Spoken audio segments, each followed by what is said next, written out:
This is VSiN, the sports betting network. The numbers told the story, they always do. It's one of those idiots who believe in analytics. This is a numbers game with Gil Alexander on VSiN. Thursday edition of a numbers game here on VSiN, the sports betting network. Coming to you live from the world's largest sports book right here in downtown Las Vegas, Circuit Resort and Casino. Matt Brown in for Gil Alexander, Kelly Bidlin alongside. An excellent show for you guys as we're going to talk some basketball, some tennis with Zach Cohen. Mike Somich going to stop by to talk some hockey with us, as well as the Preakness, as we have yet the second leg of the Triple Crown that has lost every bit of steam, but we'll see what he has to say about that. I'm sure no opinion from him on the scheduling of all of these races. Sure, I think Somich will have plenty of bets for us anyways. I don't really know that he cares or it matters.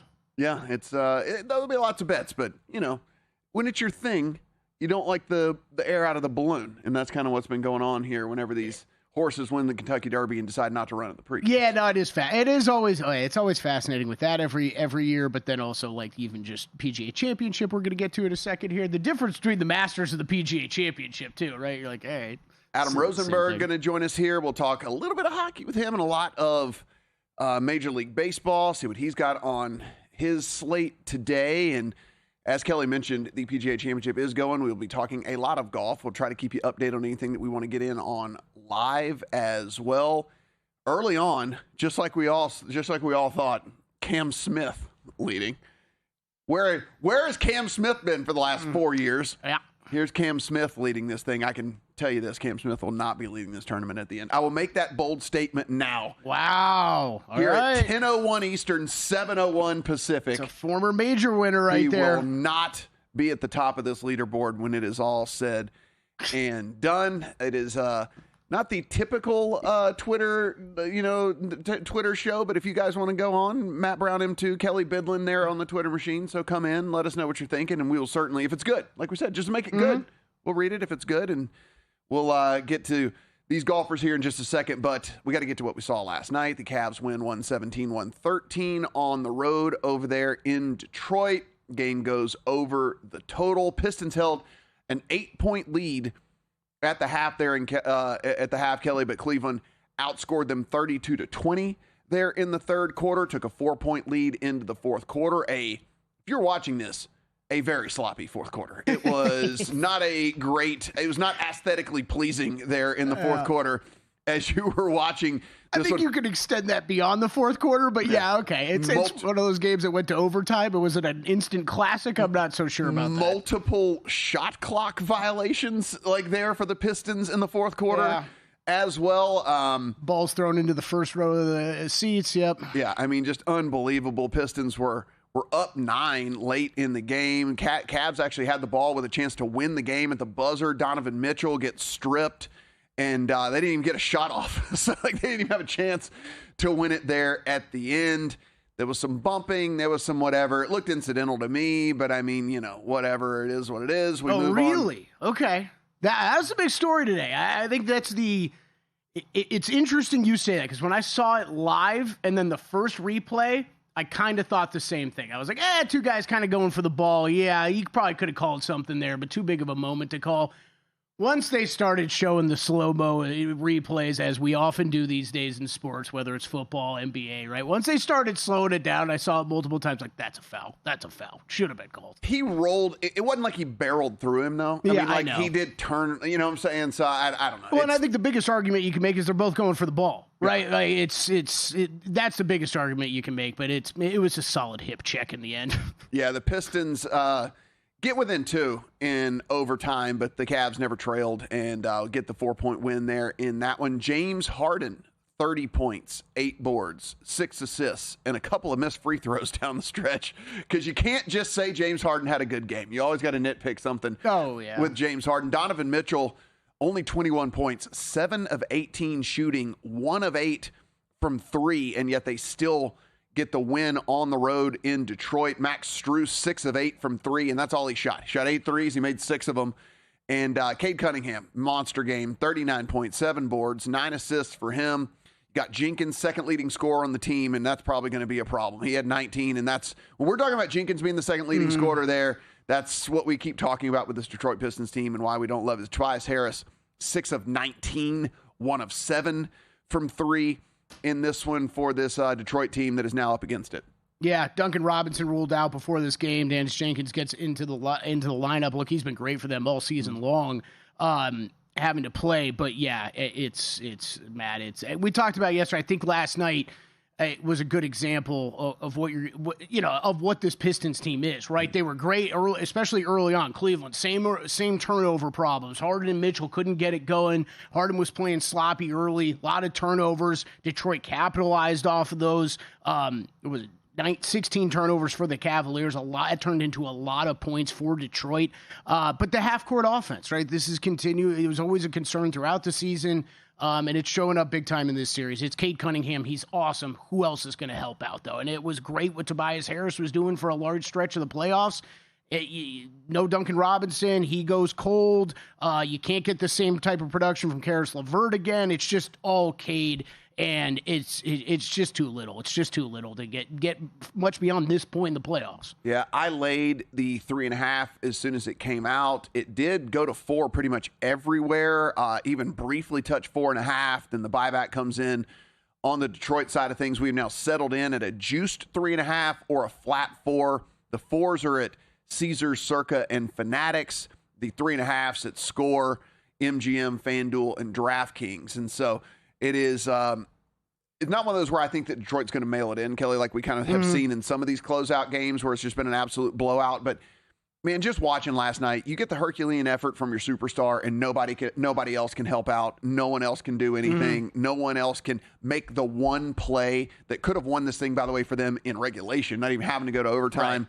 Right. It everything that we don't like about this Pistons team kind of played out last night, and I think that Cleveland probably closed it out. Yeah, I'm right there with you. Late 3.5 on open as well with the Cavs. I feel so. I'm in on both of these game sixes. I feel stronger though about that Cavs position actually than I even do the Spurs. That's an emotional big time loss last night, right? And this was not a game where I'm walking away thinking, oh yeah, this Cavs team's looking a whole lot better to me. This is about who lost this game, not who won the game. And I think it was the Pistons went out there and lost the game. Now you're going to ask them to go on the road.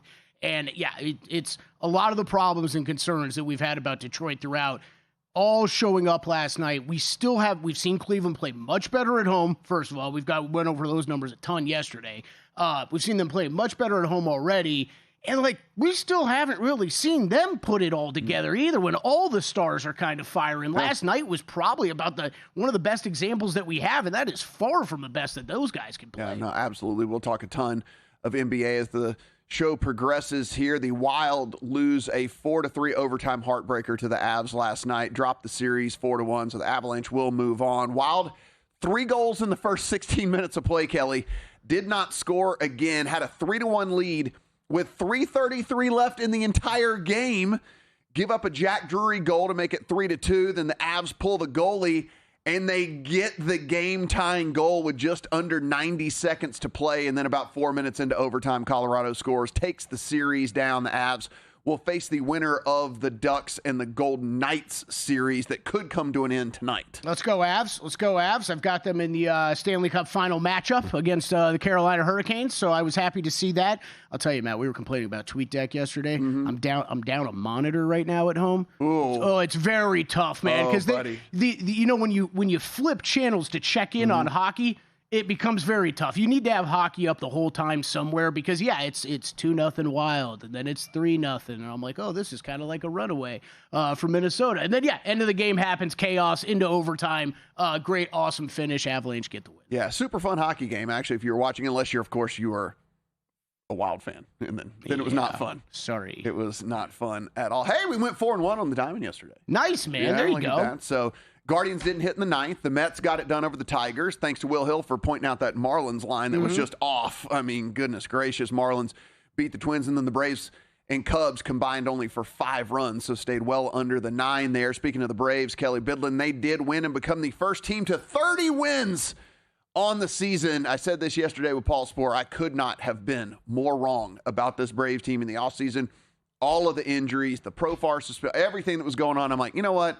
they're going to struggle, and it's going to be a rough one there for this Braves team. And they said, "Oh, here's a middle finger, Matt Brown. It is actually not going to be tough for us at all." First team to 30 wins in the majors. Best team in the National League right now, or best team in the National League, period? I mean, I think right now, but they're probably going to prove me wrong on that as well. Probably just period when it is when it's all said and done. Our lone loss yesterday, we could have been 5-0. The Rays at plus 150, Kelly Bidlin, had the lead in the 8th inning. They bring in their awesome setup guy who walked 4 guys in the inning. It's 1-1. Then we get 2 in the top of the 10th, and I'm like, okay, we got 2 in the top of we're going to win this thing again.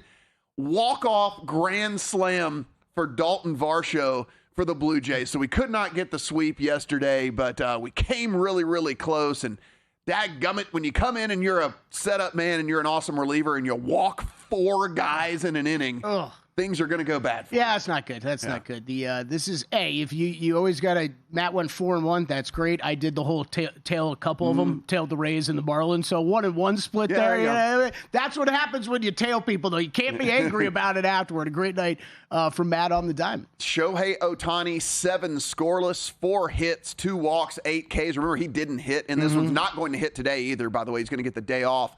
Dodgers beat the Giants 4-0. Shohei has made 7 starts on the season. A .82 ERA to go along with a .8 whip, a 29% K rate, and a 6% walk rate. Now, he might not be your MVP because of what's going on at the plate, but he might just be your Cy Young Award winner when it is all said and done. So something that we will talk about a little later in the show as well. 2 doubles for Kyle Tucker, solo homer there for Mookie Betts. We'll continue to look at what we found out yesterday. The NBA draft is about to become a 3-2-1 system. Racetrack Television Network brings you every race, from every track, on every screen, every day. With monthly packages starting as low as $5, RTN gives you great value and access to more live HD streaming and race replays than anyone. Visit RTN.tv today to sign up and watch on almost any device, including Roku and Amazon Fire. Use promo code TRYRTN for a 5-day free trial. This is VSiN, a network of sports betting analysts, writers, hosts, and handicappers, all here to help you become a more confident bettor. We broadcast live every day from Las Vegas, the sports betting capital of the world, and from studios across the country, giving you insight from every angle of the action. Take VSiN with you wherever you go with the VSiN Watch app, or catch us on streaming platforms and regional sports networks. You can also listen live on SiriusXM Channel 158 and on radio stations nationwide. Check out VSiN.com as well for betting tools, exclusive betting splits, AI-powered player prop projections from Opta, pro picks for every game, plus in-depth betting guides and articles built to give you an edge. From sharp betting analysis and daily best bets to insider interviews and expert breakdowns, VSiN is your trusted source for everything happening in the world of sports betting. See everything we have to offer at VSiN.com and become part of the Sports Betting Network. Don't miss Thursday's episode of Money Moves. Going to be absolutely fantastic. Rob Moreno, host of the First Strike podcast here on the Vegas Stats and Information Network, is going to join us to discuss the upcoming card. Gina Carano versus Ronda Rousey. I think this fighter is due for a beatdown. We'll see if Rob agrees. NBA draft props are evolving. We have a new one we'll discuss. And, of course, the usual jaunt to the NBA and the NHL postseason. So don't miss it. It's Money Moves, 11-1 Pacific, 2 to 4 Eastern, only on VSiN, the Sports Betting Network.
A numbers game on VSiN, the sports betting network.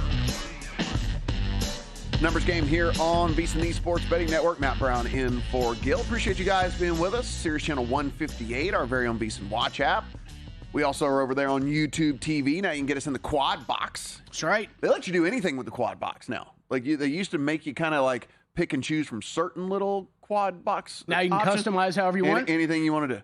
I mean, anything you want to do with the quad box. That felt obvious at the beginning, but I know a lot of people were upset about that. Yeah, so go in and you can put us in there as one of your use the sound. Put the sound on us. You can watch the other stuff, put the sound on us. And of course, terrestrial stations across this great country of ours. I look over and I said that Cam Smith was not going to be at the top of the leaderboard, and it goes to commercial break, but he was what looked to be pulling his ball out from like underneath a urinal or something or whatever. So he had sprayed it like way, way, way off the course. I'm like, this guy, he might can do it for half a round. He might can do it for a round. He is not doing it for 4 rounds. Well, when you brought it up first, I checked the live odds, and he was 105 to 1 still. He's 175 to 1. Yes, he was literally. It was like he was pulling it out from underneath like some sort of structure. Now he's going to get a drop because it was.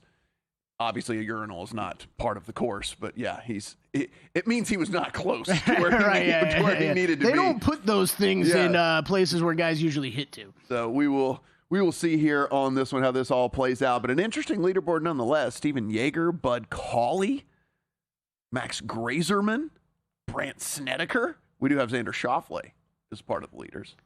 Yeah, we do. He's good at golf. He's good at golf, and of course, that's going to be my. We used to ask who on the podcast. We didn't do it this week because we're time constrained now. Like we have to like cut 10 minutes off of the podcast. We used to say like, who wins this and you hate yourself? Mine will be Xander. You know what? I won't say that because I've been trying. I've backed him a few times over the past 6 weeks, couple months, and it's gotten frustrating. I don't think I really ever had any plans on getting in on him, but of course he's the caliber of player that could go. Yeah, he just modeled so well for me that I was like, okay, this is a guy that I should definitely be on, and I wasn't. Here's one coming down. Here's some news coming down you don't see very often. Garrick Higo penalized 2 strokes for being late to the tee. Oh. Yeah. Well. Get it together, Garrick. I was going to say, you know what I'm going to say? What? He was not partying in whatever place. He was partying in the suburb of Philadelphia, 13 miles outside of Philadelphia, and maybe he just, had a little bit of a late night there for that one. Yeah, Garrick, you got to get your stuff together there, buddy. It's a major championship, my friend.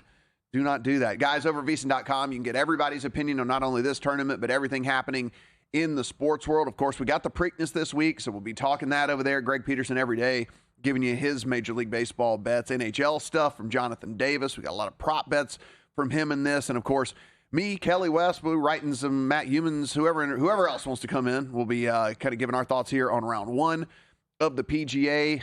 Tyler Shoemaker's got his WNBA stuff over there. And, of course, Zach Cohen, who will join us next segment, always has his NBA thoughts over there on VSiN.com. If you're not already a pro subscriber, $199 for 14 months, VSiN.com/subscribe. So, Kelly, we are pretty close to, I guess, I mean, this is sources, of course.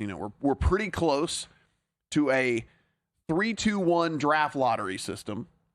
And so basically, here's what we got out of Adam Silver. What we've essentially done, and we have a proposal that we're going to be bringing to our team owners at the end of May, that is to create essentially a system of flat odds so that you have no particular incentive to be bad. There's even something we're calling draft relegation, that if you're one of the bottom 3 teams in the league, you'll actually have worse odds than teams that are 4 through the playoffs. Mm-hmm. The system would give the 3 worst teams a lower percentage chance of winning the lottery than the teams picking 4th to 10th in an effort to curb the need for clubs to be as bad as possible to increase their chance of landing a high pick. Whatever. Like I said this when I was in a long time ago, when I was in a couple of months ago in here with you. I just don't understand why we don't just do it exactly like the NFL with just the caveat that you can't pick in the top 5 2 years in a row. So it's like, okay, if you're bad and you're the worst team in the league, you get that pick, but you will not be able to pick in the top 5 again next year, right? So it's kind of like what he's saying here, but I don't think if you're in the bottom 3, Because some teams are just That is horrible. another one of the proposals, by the way, though. If you can't finish, that was one of the proposals out there too. But you can't have that the top 5 or whatever 2 years in a row. Yeah, it's to me, like, I understand this is to try to curb tanking, but some teams are just horrific. Some teams are just horrible. So that's the only reason why that's the only reason why I disagree with even what you're saying. It's just and not every draft is created equal, right? Yeah. For every Cooper Flag, there's a Zachary Reese-Shea, right? And sometimes teams are just bad, and a bad team getting a Zachary Reese-Shea and missing out on a chance for a Cooper Flag. Yeah, I don't know. I don't know if I've ever had the best attitude about this story as it's been going on the whole season. It's been a problem in the NBA for a while. We know why it's a problem. There's an incentive to lose when you have these great draft classes that are out there. I get why there was such a reaction to a third of the league was tanking this year. It's a bad look. I get it, and I get that Adam Silver feels the need, and the league feels the need to do something about that. I just don't. I don't think that there's a perfect answer out there. I just really don't. That's the problem. I don't either, and that's why I'm just like, listen, the NFL draft is super popular. And we watch it and we care about it and whatever. So why wouldn't we just try to mirror that as closely as humanly possible? If you're the worst team in the league, you get the first overall pick, but you can't in the NBA because one player does matter so incredibly much. You would just have to throw in the caveat that you cannot have a top 5 pick 2 years in a row. So if that one player doesn't turn your franchise around or equal a whole bunch of wins, well, tough luck. The best position you can get is 6th. Yeah. The best draft position you get in that following year is 6th, even if you are the worst team in the league. And so I don't know. It seems incredibly obvious to me, but I think the one I think that your idea is good for. I think my biggest problem with whether it's this or almost any other rule change in sports, if you can't explain, if two guys sitting at the bar can't talk about this together and understand and fully explain to each other, that's why the NFL draft easily, is so great. Right? Yeah, easily how this process works, then it's too complicated and it's too much. Yeah, that's why the NFL draft works so great. You know who's first, you know who's second, you know all the way down to the end, and then when that comes around, you realize, oh, my team's at the top. Something to be excited about. What if you're the worst team in the league and it's like, oh, we're the worst team in the league and we have the best pick we can get's the 4th pick. Yeah. So we don't even get one of the top stars. I think the problem is with these two, it's just almost every change you want to make to the system, it just continues to benefit the bigger market teams and the better teams that can attract free agents more easily, right? And the draft is built for those bad teams and the small market teams to get better. And I think every little adjustment that hurts them. Some news and notes in Major League Baseball today. There's going to be rain over there in New York, so that Tigers-Mets game, you're going to need to watch that one. Phillies and Red Sox, there's going to be rain in Boston. You're going to need to watch that one as well. Both of them look pretty wet, so I don't know if they will try to delay these things and do them later or if they will just kind of call them early, but just keep your eye out on that. Also, if you go in and you look, Montgomery is listed as the starter for the Pirates today, which, by the way, this first pitch will actually be while we're still on air, 9:35 Pacific, 12:35 Eastern. It will actually be Carmen Mlodzinski. He'll be the bulk guy, so it's just an opener situation. So kind of handicap this as if it's Mlodzinski as opposed to it being Montgomery, even though he'll be the listed pitcher there on the site. So just something to keep in mind. And as we said, if you look at that Dodgers lineup for a little bit later, you will not find Shohei Ohtani in there. This was a scheduled day off for him. I played the Brewers last night on the opener. This is where I hate having to come in here the next morning and say, oh, well, by the way, the best number you can find now on the Brewers is 146 as opposed to 136. But I think people started to look at this and realize Kyle Harrison has been one of the best pitchers in Major League Baseball this year. This was a highly touted prospect that got a change of scenery, and it's been working very, very well over there for Milwaukee. San Diego can't hit right now. I know the record says what the record says, but this is one of the worst hitting teams in baseball over the last couple of weeks. And so I'm taking Kyle Harrison here on a guy that the surface numbers are backed up by really good expecteds as well. 1.69 ERA over his last 3. That's backed up by a 2.6 expected for Kyle Harrison. And the same can't be said for Griffin Canning. And so did back the Brewers here early on against the Padres. I've got a couple of other plays, but we can talk about those a little later. Yeah, what'd you get? -136? Yeah, I think the best is 146. Yeah, that's best I'm seeing out there. The best is 146, I guess, when it comes down to this is like the when when you kind of see a number in baseball where they didn't quite get it right, a dime move is overnight is pretty standard. Pretty standard, because it's just they didn't value.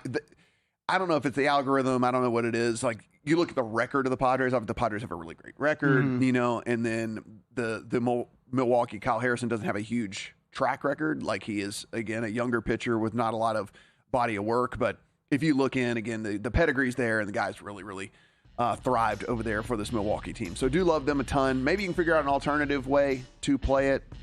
You want to play that whole not to bat in the bottom of the ninth thing. That is a way to get a cheaper price on the Milwaukee Brewers. So something you can get in on there. 2 more plays that are in the account we'll talk about a little bit later. But when we come back, let's talk the NBA and a little tennis with our very own Zach Cohen.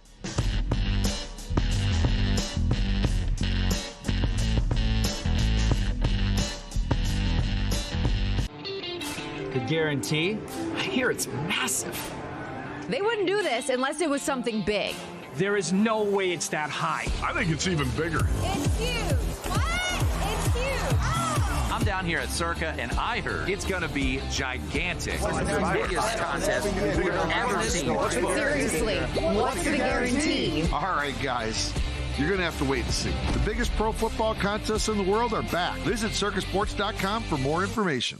Elevate your sports betting game with VSiN's exclusive betting splits.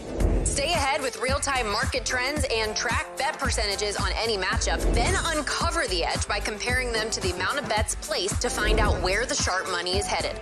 Upgrade to VSiN Pro to access betting splits, live odds, line moves, power ratings, and in-depth game analysis. Go to vsin.com/pro to join VSiN, the sports betting network.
This is VSiN, the sports betting network.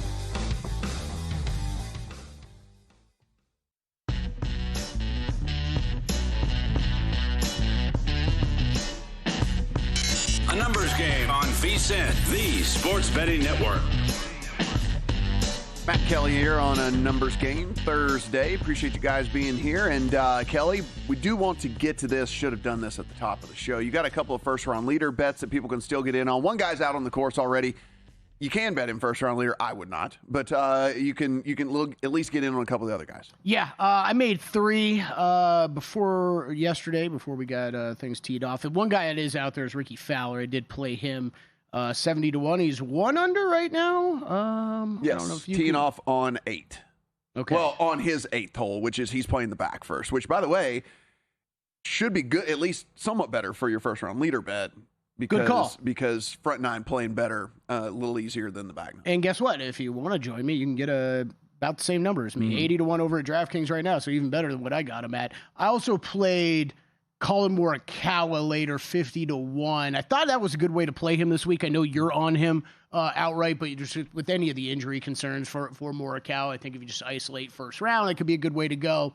And then I played Kurt Kitayama as well, 80-1. Just took a few bombs for first round action here today. Yeah, good on you. We'll continue to update this leaderboard as things progress. Jacob Bridgman's heater is officially over, as he is now 5 over through 8, and he has not been not even sniffing the top 20 of the leaderboard here for the last month and a half. I'm only smiling because, yes, I considered him in a matchup yesterday, and I was like, nah, I can't do this with this form recently. Yeah, this guy's not playing very well. All right, now let's head out to the guest line, bringing our very own Zach Cohen, host of Hardwood Handicapper, and, of course, every single day over there on VSiN.com. Zach, how you doing, buddy? I'm good. How are you guys doing?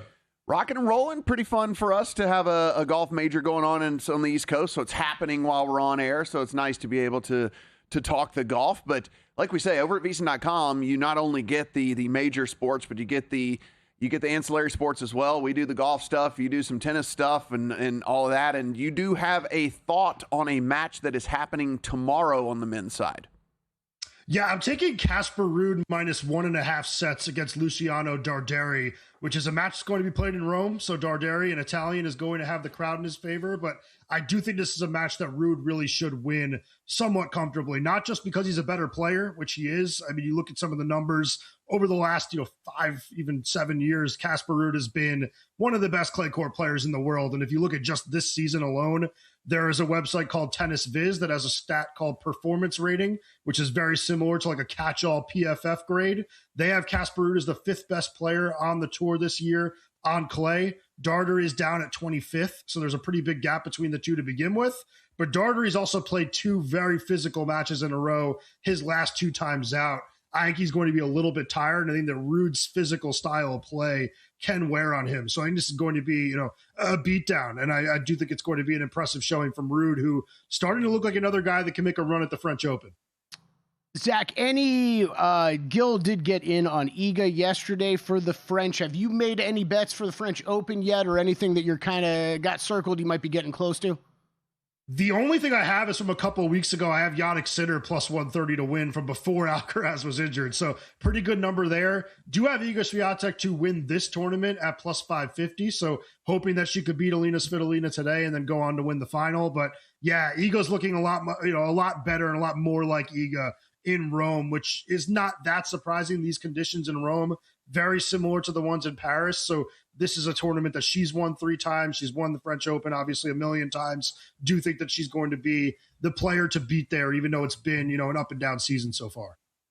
Zach, the Cavs go on the road and get the win after being so incredibly terrible on the road, basically all season long, certainly here in the playoffs. What did you take from last night, and what are you bringing with you into game number 6? Just thought they did a really good job defensively when they needed to. I think that Max Strus has done a much better job than I would have thought he would do on Cade Cunningham in this series. They're kind of, employing a strategy of let everybody else beat you. Let, Cade go one-on-one with Strus, and he's at least making him work. I know that Cade's numbers were very good, but Strus is doing well enough to allow them to, defend the other guys and not get beaten anywhere else. So that's been very impressive. I think Evan Mobley starting to make some shots and play much better defensively has really taken this team to another level. And then obviously James Harden, when he's playing well in big postseason games, that's always nice to see. I thought he was great in that game 5, and now heading back home for game 6. you'd expect Cleveland to close it out, but nothing has been straightforward with this Cavaliers team. So we'll see. But I do think Cleveland -3.5 in game 6 is the way to play that. All right, what about over in the West? We get game 6 back in Minnesota tomorrow night as well. Right now, the Spurs laying 4.5, 5, I believe is where we're still at with that game. Yeah, 4.5, 5's out there on the Spurs side, 218.5 your total. Any bets that you have made already for that one or you're thinking about making here? I don't have anything really for this game. I did parlay the Cavaliers +10.5 last night with the Timberwolves +10.5 tomorrow night. So, waiting out the second leg of that with some extra cushion for the Minnesota side. I do think the Timberwolves are going to keep that game close. I feel like this Minnesota team has been very competitive with San Antonio outside of, game 2, which was a beatdown, and a couple of games with very slow starts. They really need to come out and play well in the first quarter, though. That's not groundbreaking analysis, but they have been blitzed by this Spurs team twice in this series when playing at home. They need to take advantage of their home court a little bit better, and interested in seeing what Chris Finch does with the lineups. I know that Reggie Miller was kind of alluding to him maybe, pulling Rudy Gobert out of the starting 5. I don't think he'll do that, but I wouldn't be surprised if there's a quicker hook on Rudy, who has not been impacting this series offensively. And if you can have, 2 shooters out there like Naz Reid and Julius Randle, I know Randle hasn't shot very well in this series, but if you have 2 floor spacing bigs, you can at least pull Wemby away from the rim and allow Anthony Edwards and Jaden McDaniels to get to the rim a little easier. Well, Zach, I also have the 3.5 on the Cavs, as does Kelly. So that means we think that they are going to move on. What does a series look like between them and the Knicks? I think it's going to be really close. I think a lot of people, now that they've seen the Knicks kind of beat up on 2 teams in a row, believe New York's going to the finals. But this is a matchup that could give them a lot of problems. I still think that for as good as the Knicks have looked offensively, defensively, there are still some problems hidden there. I think that having Jalen Brunson and Karl Anthony Towns on the floor together is always going to be an issue. It wasn't against these last 2 teams that just weren't good enough offensively to make them pay for it. But having like a pick and roll initiator like James Harden kind of hunting the mismatches that he's looking for and running that offense in the half court, I think Cleveland can make, things very uncomfortable for New York on that end of the floor. This will be the worst defense that the Cavaliers have seen so far in the playoffs too, if that ends up being the matchup. So Cleveland's offense might look really, really tough to stop against New York. It'll just be a matter of, can that defense defend New York? Will be very difficult. The Cavaliers are not very good at the point of attack defensively, but I do think that they match up pretty well everywhere else, especially inside where you have Jared Allen and Evan Mobley, with length and defensive instincts, just everything you need to kind of make things tough on Karl Anthony Towns and Mitchell Robinson. Yeah, I think those are great points, Zach. I think those are great points. I'm a little worried to see what the pricing is on that series because, there's been a lot of Knicks love here, and it might end up being too much. I'm with you, but I don't know. I don't want to back the Cavs again, though, man. I really don't feel like doing that. All right. Going to take everybody inside the Hardwood Handicappers group chat here for a second. We've been all over the NBA draft here recently, really getting excited. Zach does great work on the draft. Make sure to give him a follow at Betting on X over on Twitter. He's always constantly tweeting and keeping things updated for the draft. We have odds for 1, 2, and 3, Zach. I know you were rushing to make a play for the 3rd overall pick in the NBA draft. Talk us through that one. Yeah, I like Cam Boozer to go 3rd to Memphis. I think that Boozer's the best player in the draft. I think you know that now by talking to me in the Harvard Handicappers draft in the chat. But I think that this, looking at the way that this board has played out, with the Grizzlies picking 3rd, it's really interesting because that is a team that over the last 10 years or so, really with this new front office, though, especially, they've really valued analytics. And last year, Boozer was the #1 player in all of college basketball when looking at box plus minus. And that was, amongst all players, not just freshmen. I think that you can make a really strong argument that he was more productive at Duke than Cooper Flagg was. Not saying he's a better player than Flagg, but I just find it very hard to believe that a team that, really relies on models would pass on a player that analytically is the best player in this class. So I think the Boozer to go 3 at -125, very, very likely. I don't think that that's a team that's going to fall in love with Caleb Wilson over the surefire production of Boozer. And I think that Boozer is a player that can be really, really special in Memphis. All right, Zach, we've got about 45 seconds left. You're in 2nd over there in the Killer Sports Challenge. Where will you be when it is all said and done? Hopefully 1st, but we'll see. I tied for 2nd last year, was in a very similar spot. a year ago. I think that Fezzik ended up winning, but hopefully I can finish top 3. I just want to place again. If I could place 2 years in a row, I kind of established myself as one of the contenders. Oh, established himself right off the air there. Hey, sorry, Zach. Did you see me? Did you see me immediately reach for my pack? And I'm like, oh boy, did I lose batteries? Zach Cohen chasing Gil Alexander still in the VSiN Killer Sports. You know what? I'll just fill in what he said. He said, "I'm going to win this thing by 5." Is what he was saying. That's what he was going to say. He was like, "No one stands a chance. I don't care about all these other losers." Yep. Let's create some controversy here, Kelly. Yeah, I'm still not pictured on the standings, Matt. But don't worry, I'm climbing up. I'm only one off the screen now. Okay. Oh, I didn't even know it was there's more than 10 people in it, so you don't even make the thing. I didn't even make the thing. Oh, the first round was rough. Okay, the second round's been better. NFC win totals when we come back.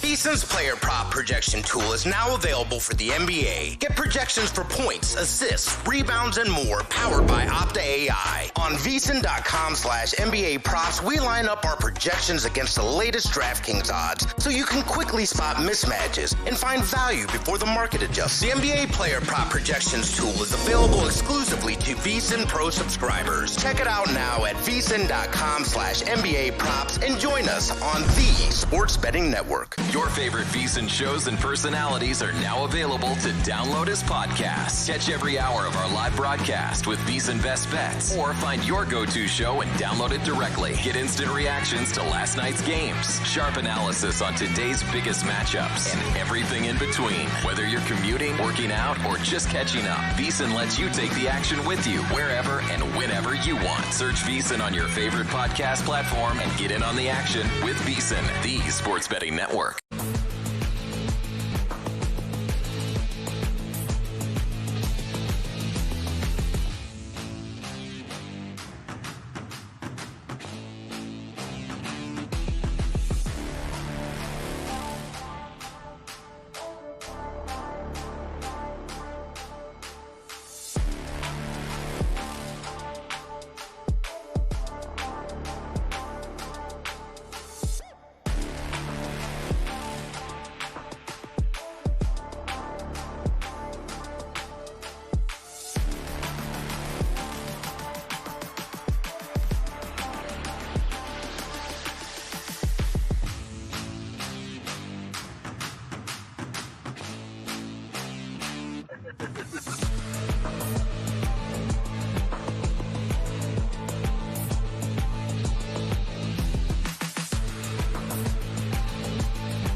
The Numbers Game on VSiN, the Sports Betting Network. Showed Kelly the picture here of where that Cam Smith drive went over there in what definitely was like portable bathrooms, I'm pretty sure. Oh, like I think the thing that jumps out to me the most about that picture, and I saw some video too, it's just, man, the improvements we've made on portable bathrooms these days. It's just something. There's so much, I don't know, wires and tubes and everything going out of there. It's just not, you're not just going into a porta potty. And then not to be undone, it was not quite a shank, but Bryson DeChambeau lined up on hole number 8 and hit an iron that, Kelly, you might have been proud of, but certainly a professional golfer should not be proud of. And fortunately, the grandstands were in the way whenever he hit it, because if not, he'd have been about 3 holes over with how bad he hit it. So Bryson 3 over through 8 holes. A guy that if you listen to if you listen to Long Shots, we were like, yeah, no thanks. Dude talking about not wanting to play golf anymore and just playing the majors and golfing on YouTube. All right, well, I know where your head's at. Yeah, I think it's going to be, especially him even more than Rahm, but it is going to be very interesting to see how those guys do this week. Yeah, you've got some live representation, though, near the top, right? Cameron Smith still 2 under, Neiman 1 under, Thomas Dietrich 1 under. I know there's some love for him this week. Yeah.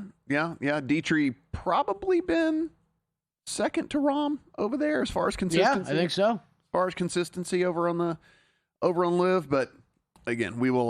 Xander up to 3 under. Yes. Right now it is Steven Yeager 4 under par with your first round lead. He is through 10. Bud Cauley and Xander Schauffele both 3 under par. And then Aldrich Potgieter, Nikolai Højgaard, Cameron Smith 2 under. Everybody else 1 under. Got a little Alex Fitz up there. Got a placement bet on him. Got a Nikolai Højgaard up there. Got a placement bet on him. Don't win it outright. It make me feel terrible. What would be crazier if Matt Fitzpatrick keeps this up, or if Alex Fitzpatrick keeps this up? Like, this is getting a little crazy with the Fitzpatricks. Dude, I told you, Alex had literally one of the best profiles in the field. Now, I understand a lot of that data was coming off of the rest of the world tours that he was playing, but he was playing really well. But he's playing really, really well. Yeah.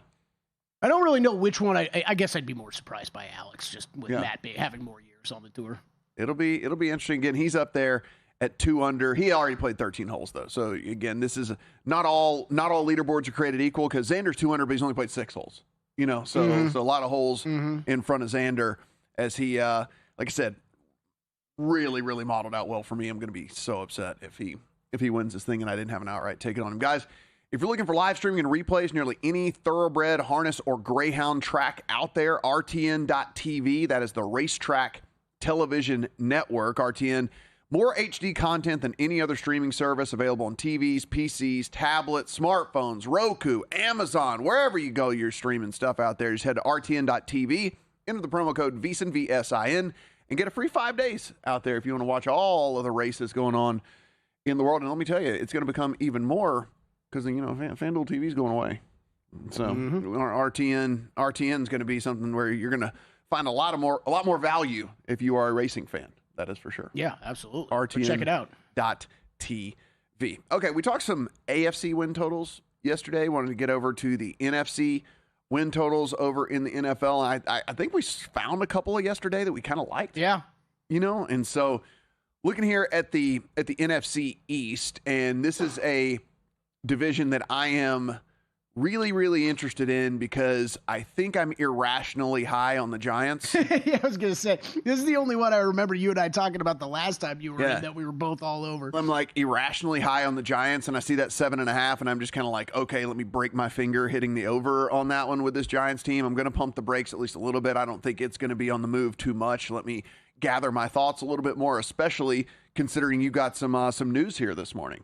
Yeah, Malik Neighbors, this just coming out. He did have a cleanup procedure earlier in the offseason. Full expectation that he will be good to go for week 1, but that did just come down this morning, so a little bit of concern. I'd rather him not have anything to clean up. I can tell you that. If I want to bet a total on this team, I'd rather your knee not be needing cleaning. It was already clean. Yeah. At least, but again, 2 surgeries though, not ideal. Yeah, I was going to say We'll monitor that and see how it all plays out. But I do have a I kind of like what they've done, man, with this team. I like the build that they've done with this team, and there's a lot to like. Certainly a huge coaching upgrade. I mean, like, I don't know what there is to dislike about this team unless you're just not a Jackson Dart believer, but I think I saw enough from him to realize that I think he's going to be pretty good. Well, and one of the best backups around. James Winston's still on the roster, right? He's still there. I think he's still there. Yeah, he's still there. No, I mean, I love that's the thing, Matt.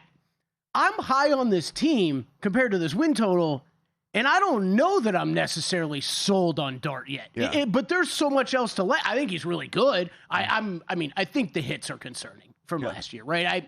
I do think he's a guy that's going to have to change his style of play a little bit if he's going to stick around in this league. But he's one of those guys that's so tough because that's how he has success, right? So I think that's going to be interesting to see how it's handled going forward. But, man, what the pass rush that they're going to be able to unleash, just like last year, but they keep kind of improving and tinkering with it. I think that's going to be incredibly impressive to watch. I like some of the skill pieces that they have. And then, look, it's in a division where I've got a bunch of other questions about these other teams. That's the biggest thing, right? I mean, the Eagles up at 10.5, Cowboys at 9.5, and then Commanders, Giants both at 7.5. But we know one thing. I mean, like, so A.J. Brown's not going to be there. Mm-hmm. So A.J. Brown's gone. So now your number one is, I guess, will be Devontae Smith. I don't think they're going to try to make Mekhi Lemon be the number one there in his rookie season. Like, so I'm guessing we're literally going into this season with this team as Devontae Smith was the number one wide receiver. That is a big-time difference than A.J. Brown. Yeah. It's still a good offensive line. There are still definitely questions about whether Hurts is a good passer or not. I don't know, man. I've been high on the Eagles, as you well know, for the last 2 or 3 seasons, and I think I'm going to be kind of pumping the brakes here on this one. I'm probably going to need to see it with my own eyes before I buy completely in. Yeah, I'm probably there with you as well. I'm a huge A.J. Brown guy. That's the other thing. Like, it is just, I love these number one big body premier wide receivers, and that's exactly what A.J. Brown is. I think that I'm also higher on Jalen Hurts than most, I think, but you start picking away at some of these weapons that he's had for basically his entire career there, then I think you can have a little bit more concerns. I still think I'm probably about on market. I don't think I'm low on the Eagles. It's the other two teams, Cowboys, Commanders, that I think I have more concerns. Oh, no, absolutely. I still think the Eagles are the rightful favorite in the division. I think that's all fine and dandy for sure. I don't know really. I mean, for me, with the Cowboys, I don't really know what to think anymore. Every time I think that I've got a beat on what this team is, it just doesn't pan out. You look on the defensive side of the ball, and it's like still very questionable in the secondary. Yeah. I mean, like, we are talking corners and safeties that, and look, I believe Caleb Downs is going to be a great player in the NFL, but I believed a lot of people were going to be great in the NFL, and they didn't pan out. So, I mean, you're still asking a rookie to come in and step in and be a difference maker in his rookie season. The corners aren't any good. The linebacking core isn't any good. And then you go over on the offensive side, and it's like, yeah, you got Pickens and Lamb and Dak and all that, and that's great and all, but if your defense can't stop other teams from scoring 31 points every game, then it doesn't matter how good your offense is. Yeah, I mean, it's this similar Cowboys-Bengals conversation now for the past couple years, right? I think the most concerning part about it, though, is – like, they ran healthy last year for the most part, too, right? Like, you want to talk about these powerful offenses. I think it's a different story when, Burrow or Dak misses a significant part of the season. I mean, Dak played in every single game last year, right? Like, this is, I think that's a concern you had, and you had relatively pretty good health from CeeDee Lamb and Pickens over that time, too. 14 games played for Lamb. It's just, you can't count on getting that type of health every single year. So even with the offense kind of firing on all cylinders, the defense being as bad as it is, it's just going to, in the end, be a 9-win team probably, 8-9-win team. And then on the Commanders side of things, I mean, I think that there's some things to be happy about for sure, but man, there are 3 of the 5 offensive linemen there are huge question marks about, and it's just I've at this point gotten to the point, Kelly, where, like, given what we've seen, like you said, you bring up Cincinnati, given what I've seen with super talented dudes, but if you have no time to throw and you can't I'm kind of getting off of these teams where I go like, oh well, the talent will eventually prevail. I think we've got enough sample size. That's just in today's NFL with these ridiculous pass rushers and literally dudes twice my size running 4.4s and things. And I don't think you can get away with having a piecemeal offensive line, and that's what the Commanders have. Yeah, I love Jaden Daniels. I'm high on him. I mean, Terry McLaurin's awesome. It's just, it's that. It's exactly that. Yeah. It's offensive line issues. Who's running the ball? I think there's some problems there. It's just I want to get there, but man, outside of Tunsil, just a lot of question marks there on that one. Let's take a look at this leaderboard when we come